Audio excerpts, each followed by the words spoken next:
My name's Chris, and I kind of got interested in science mostly just because it was the most challenging thing presented, especially once I got to high school, and I always was looking for something challenging to do. In college, I majored in biology. I worked in a lab doing actual research all throughout college, and then decided I wanted to go to grad school, keep doing the research, and that's where I am now, doing immunology research.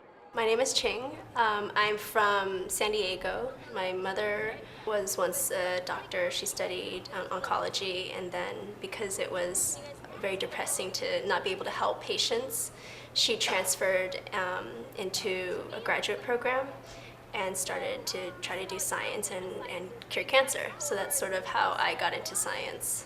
My mother would take me to the lab, so I feel like I grew up in the lab. It was an obvious path for me because it was always what I was around. And then when I was about 14, I developed a disease, autoimmune disease called psoriasis. And that's when I really got into immunology. And sort of that's what propelled my path towards learning about diseases, how they work, and then trying to figure out how we can create therapies for the diseases. We get to teach the kids about different techniques, and today we were showing them how the different properties of DNA can be used to identify criminals in a crime scene. Every experiment we have here has some sort of focus around genetics. So there's always an overlying theme of what is DNA, how does it affect who you are and what you become, and then we do an experiment, be it taking DNA from cow meat out just to explain what DNA is, or today we were helping solve a murder mystery. Other things can be figuring out, well, why you might or might not like broccoli or Brussels sprouts. Is it because of your DNA?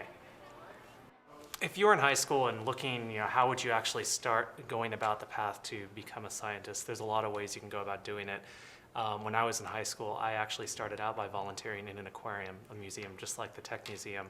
I also volunteered in a lab to actually learn real lab skills.